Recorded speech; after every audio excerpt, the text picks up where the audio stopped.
Yo, what up, everyone? All right. I don't think that's me. I'm not a what up, everyone. Nah.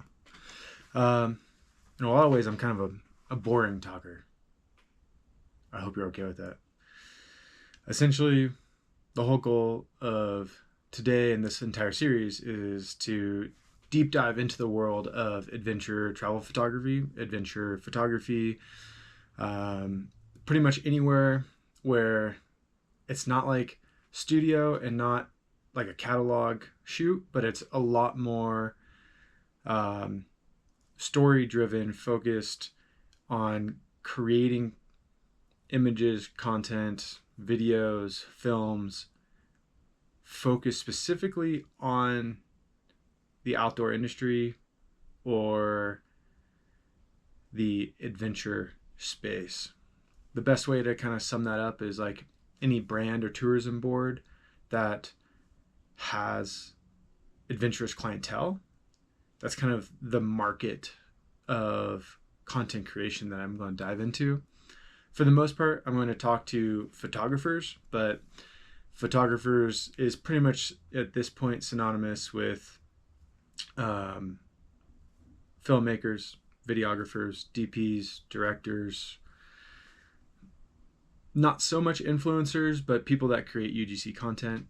Um, all of this will kind of apply to you, as my background is 10 years in the industry doing photo, making films, writing books. That's where I'll kind of stay, and that's like my expertise, but it's very applicable to pretty much everywhere. The first episode, I guess, of this series, which is pretty much, I wrote an ebook, and this is pretty much information from that ebook, kind of expanded a little bit. Like it's a deeper dive, and the goal is to be just a little bit more helpful. And so with that, I figured probably the best place to start would be like how to like quote unquote make it as a photographer in today's landscape in the adventure space. And this is one of those ones where obviously making it is a has 100% to do with what you describe as making it. So my first gripe, I guess, would be you need to define that for yourself. For most people, I'd say it's like paying bills, being able to travel, go on rad adventures, create epic content, feel valued. I'd say that's kind of like what most people would probably be like. Oh yeah, that's probably a decent success. Um, I'd say there's always everyone's like, oh, like make $100,000. You know, to be honest, sometimes that's really easy and sometimes it's really hard. It just depends on what you want to do. It could also be, publish your first book. All of those things that you have to decide for yourself. But there are some themes essentially to how you quote unquote make it as a photographer in today's world. And the main thing that you kind of need to realize is like, if you want to make it as a photographer, that career is almost gone. Not in like a doomsday, like it's going to be terrible. It's more of usually you're a photographer and something. And so what I mean by this is like you're a photographer DP, like director of photography, or you're a photographer director, or you're a photographer athlete. Maybe you're a photographer filmmaker, like all of these extras, or like a photographer and a producer. And the reason why is because staff photography positions don't really exist. There are some. I'd say maybe 50 that I can think of, like 50 companies out of the entire adventure space that have photographers. And so you really think about that, you're like, that's going to be pretty hard to make it. But then you're also just not like a freelancer. You're just like working for a company. And I don't know if that all of this information that you're looking at really applies to you. This is way more for like freelancers.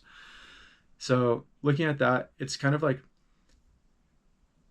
what you can do with a camera paired with what else are you good at. Like maybe you're a photographer and a digitech, All of those things are opportunities. But I think it's looking at the greater scale. So it's like maybe you're like almost a professional surfer and a photographer. You combine those two, now you probably got some really good stuff going on. Like, yeah, I can think of that's usually in the influencer realm, but that business model actually works decent. So some of the things that I want to say is that as staff roles have kind of gone away, other things have kind of changed in the business model. You used to be able to just make it by shooting a bunch of catalogs and then using those licensing fees to like pad your bottom line. And each new year you would have more licensing fees every single year because companies would renew. That is, I'm going to take a shot in the dark, but I'm going to say that's on the way out. And the only reason I say that is because most companies now either A, want all content into perpetuity. I highly suggest you don't do that, but if you do, you do.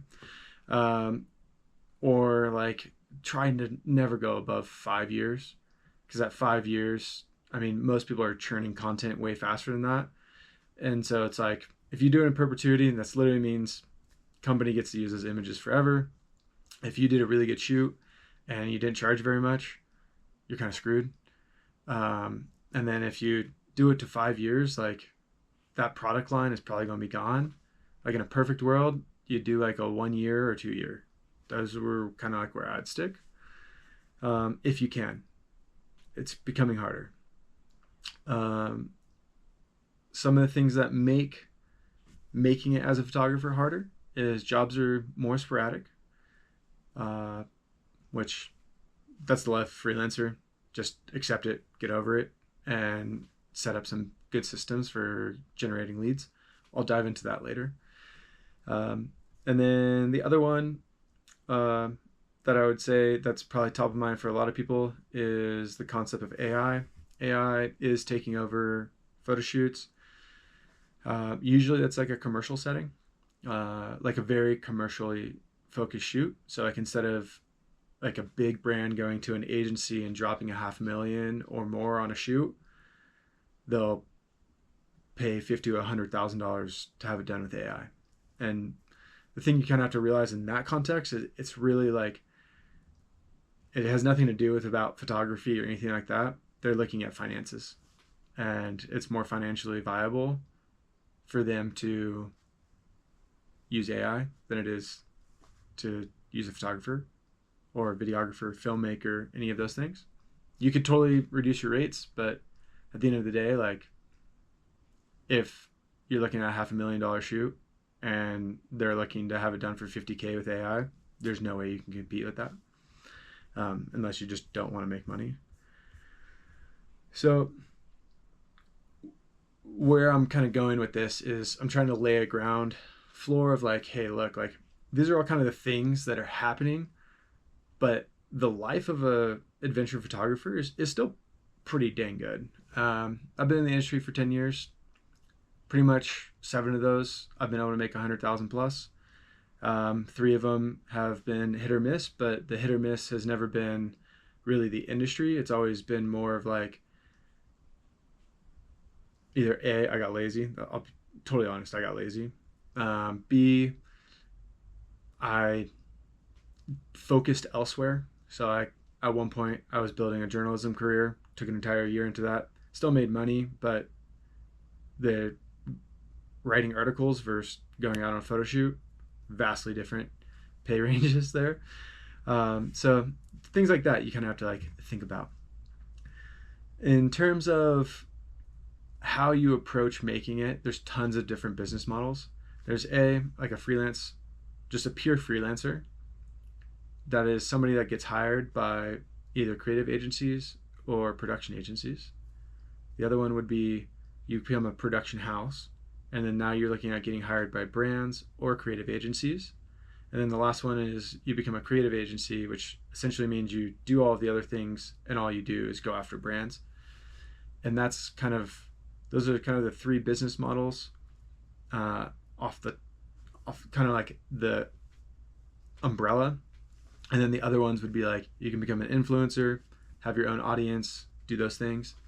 That that in today's world, that could be a decent long-term path. It might be a terrible long-term path. I don't know. I don't have a crystal ball. And then I think outside of that, you kind of look at other things like side businesses. So like in a way, by me releasing this ebook, that's like a side business. By me selling prints, that's like a side business. By me creating films, technically that's a side business of being a photographer. I also make films, so in video series, so all of those things are there as well. It really just kind of depends on what you're interested in.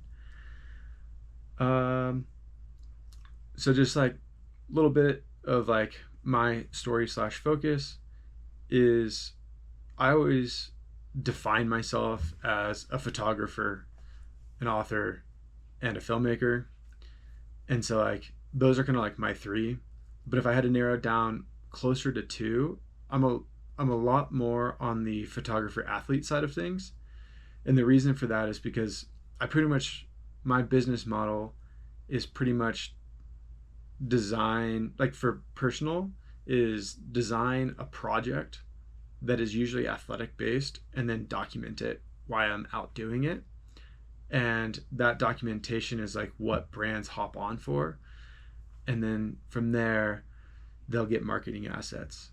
And then so like on that athlete side, like I've been ambassador for like companies like locally for companies like Arc'teryx or other companies. So there's like the athlete side for myself as well as the photographer side. Photographer could honestly be synonymous with creative at this point.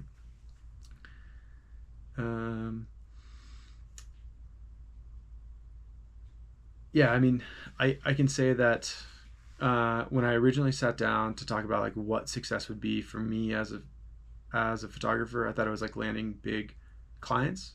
So like I've worked with Ford, Patagonia, Four Seasons, a bunch of brands like that. But like what I found is like the brands don't really care about you.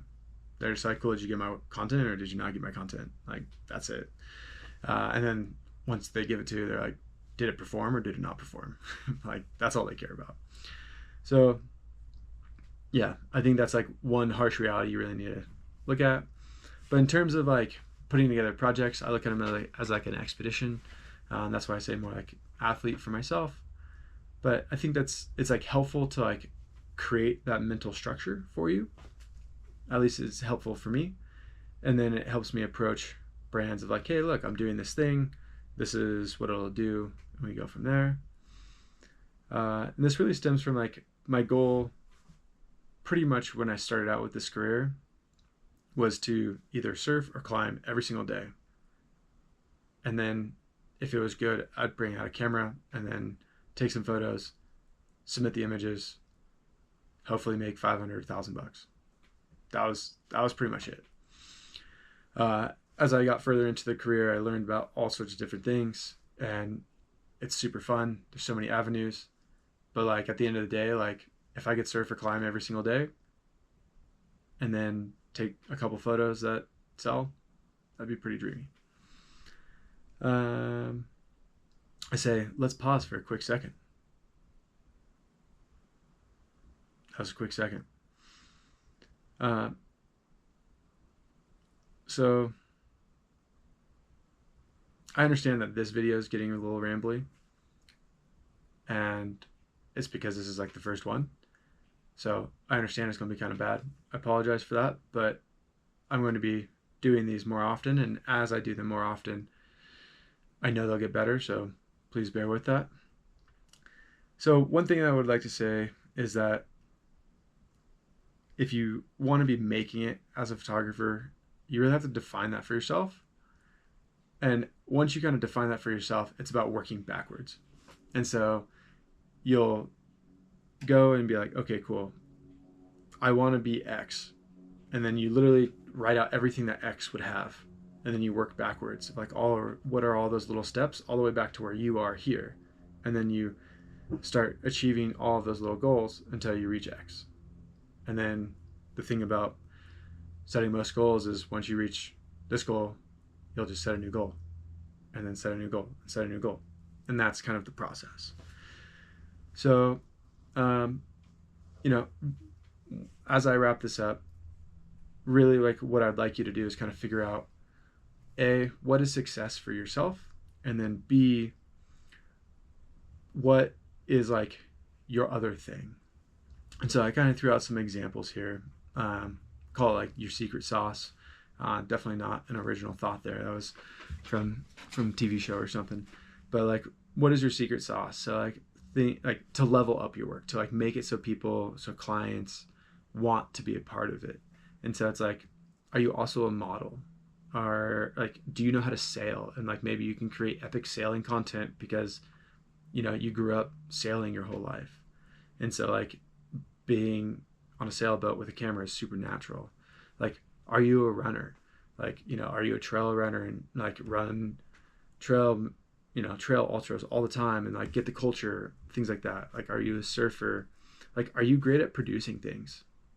You know, like, if you're a really good producer, like, you know, it's like, you're like, oh, I can make anything. Like, I could produce anything. Like, that's a huge skill set.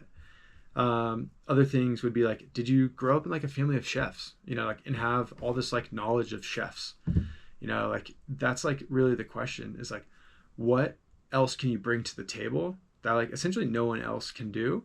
And that's really where like you'll excel. So it's like you have your camera, but then you bring the camera to the thing you have all the knowledge about, because nobody really wants to hire somebody that doesn't know.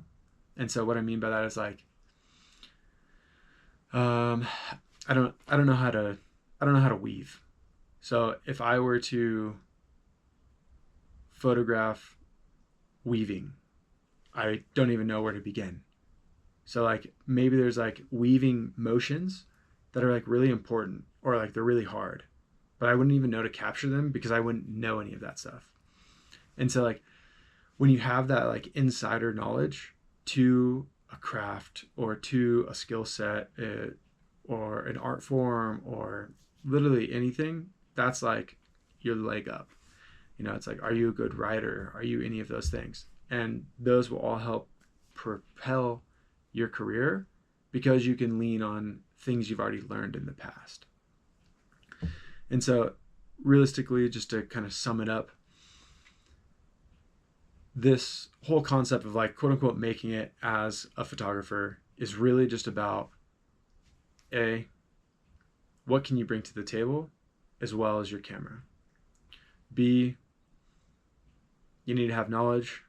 So like, this is a rambly video. I'm hoping to get better in the future, but then also there's like resources out there. I have an ebook. Tons of other people have other resources. There's courses, all of those things. Educate yourself. And then lastly, it's about having fun and setting your own what is success and reaching those.